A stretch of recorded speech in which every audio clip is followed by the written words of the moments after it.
Hi, everybody. So today we're going to be talking about criticism, presentation by yours truly, Afrika Arsenault from 12th grade language class, number 3. Okay, so what is criticism? Criticism? So it was brought up by Immanuel Kant, and basically criticism is a knowledge that doesn't come from experience, all of it, and there can be knowledge that is purely learned without experience. So there are two types of knowledge based on what I just said. There's a posteriori knowledge, which is knowledge that comes with experience, and there's a priori knowledge that comes without experience.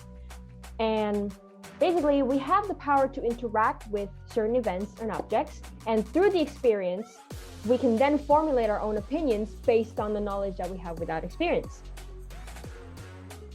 Now, without sensibility, the world wouldn't turn. Let's be sensible. We have to face it. I'm sorry, I'm very overdramatic.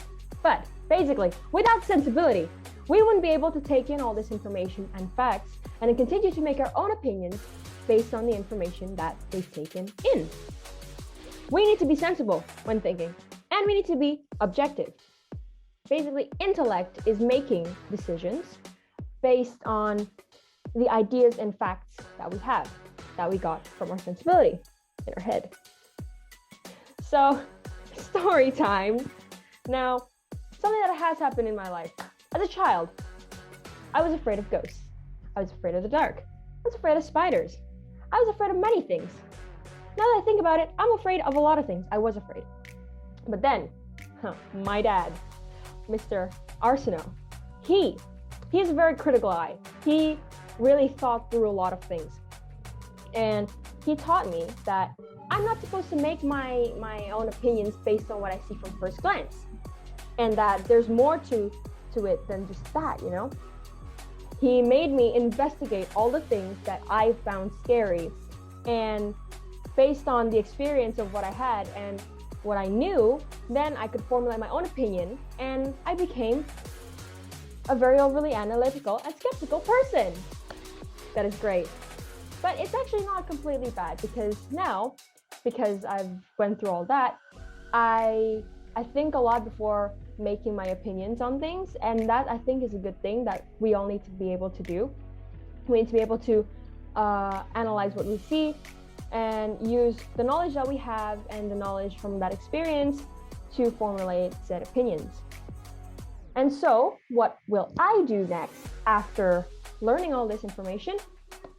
I will become even more critical of the world around me, because we all need to be more critical about what's around us.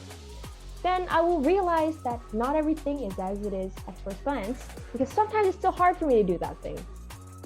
And last but not least, I will learn to be more investigative and try to understand the world more, which is something that we all need to do, because believing things at first glance seems nice at first, but then you realize that sometimes the information that you see isn't actually right or isn't completely true.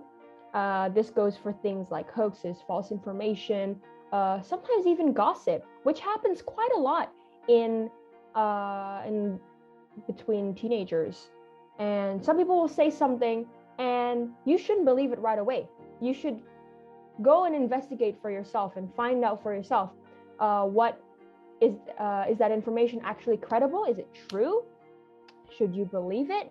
Most of the time, it will not be true when it comes to hoaxes and fake news. Gossip, you might want to stay out of that. Anyways, that's enough for my presentation today. I hope you enjoyed what I was talking about. Have a nice day.